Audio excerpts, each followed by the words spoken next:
오늘의 10분 말씀. 사사기 9장 1절부터 6절 말씀입니다. 6절 한 절 읽겠습니다.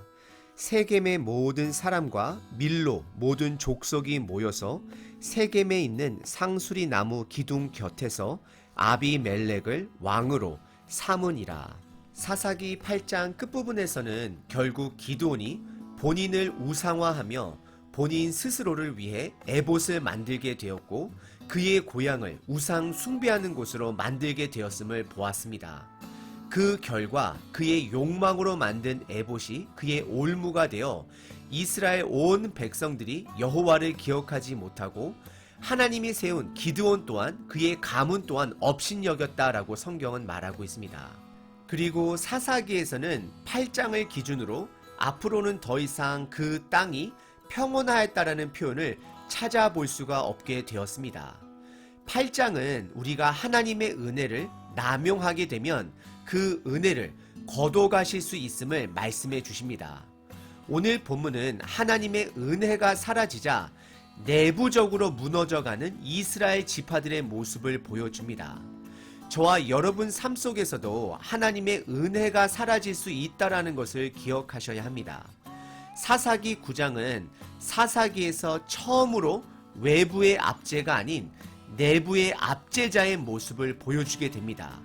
9장의 큰 그림은 다음과 같습니다. 하나님을 배신한 이스라엘 백성들에게 외부의 나라를 사용하여 심판하는 것이 아니라 하나님의 은혜를 거두어 가심으로 이스라엘 스스로가 자멸하게 만드십니다.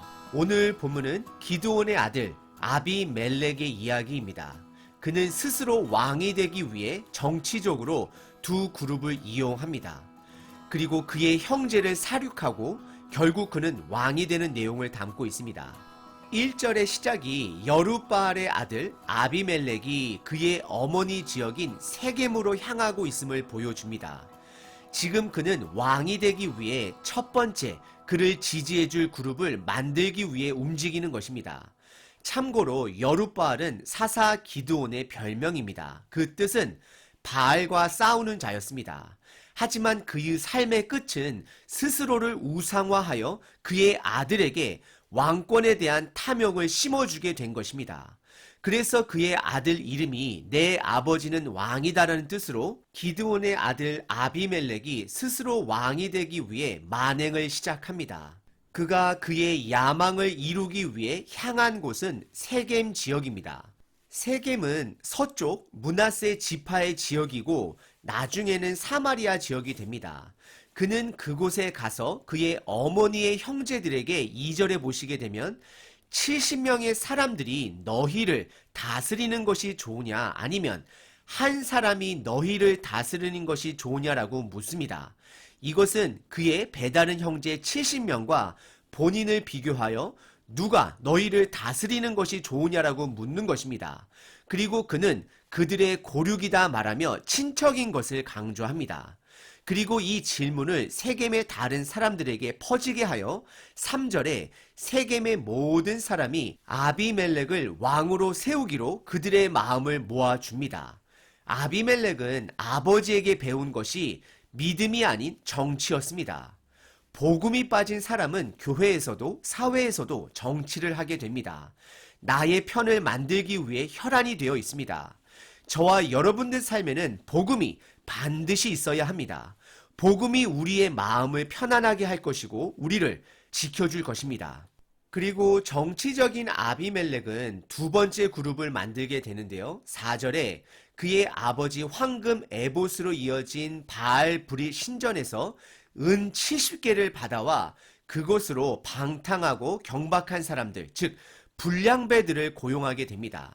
지금 그는 불의한 성전에서 불의한 돈으로 불의한 사람을 사서 불의한 일을 하게 되는 것입니다. 5절에 그는 그의 아버지 기드온의 고향 오브라에 있는 그의 배다른 형제 70명을 바위 위에서 다 죽이게 됩니다. 그는 형제를 사륙하는 자가 되었습니다. 여러분들 자세히 기억해 보시면 기드온의 이야기에 바위가 3번 등장합니다. 첫 번째 바위 이야기는 6장에서 기드온이 하나님의 사자에게 음식을 바쳤던 바위가 등장했습니다.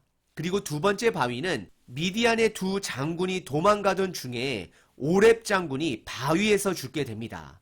그리고 오늘 본문의 세 번째가 그의 형제들을 바위에서 죽이게 되는 사건을 보고 있습니다. 하나님의 은혜가 있을 때에 그 바위의 이야기는 제사를 받으시는 이야기이고 적군이 멸망하는 이야기였습니다. 하지만 하나님의 은혜가 존재하지 않는 바위의 이야기에는 개인의 욕망이 충만하여 형제들을 살육하는 이야기를 담고 있습니다. 그리고 아비멜렉이 그의 배다른 형제 70명을 다 죽이려고 했으나 기드온의 막내 아들 요담은 스스로 숨었다라고 성경은 말하고 있습니다.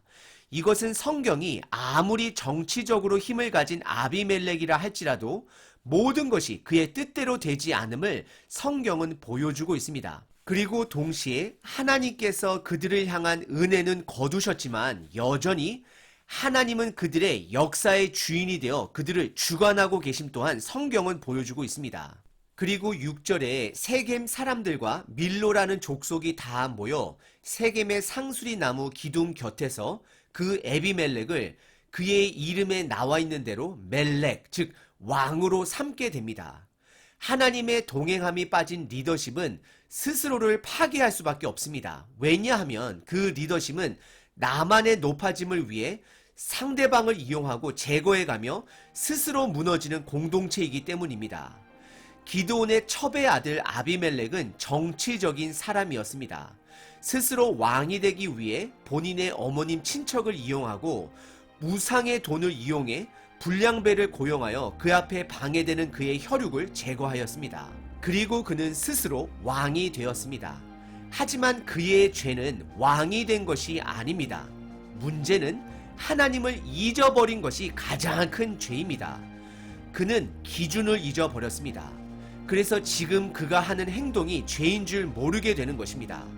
우리의 삶도 하나님을 잊어버릴 때 삶의 기준을 잊어버리게 되므로 내 자녀들을 볼 때, 내 배우자를 대할 때, 교회 성도들을 대할 때, 목회자를 대할 때 모든 것을 정치적으로 대하게 되는 것입니다.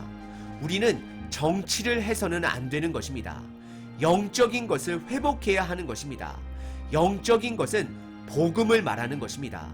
복음에는 하나님의 주권이 살아있음을 인정하고 신뢰하고 순종하며 살아내는 것입니다. 저와 여러분들이 속한 공동체가 정치가 아닌 복음이 살아있는 교회가 되기를 기도합니다. 오늘 하루 하나님이 빠진 정치적인 삶이 아닌 하나님과 동행하는 복음이 살아있는 삶을 살아내시길 바랍니다.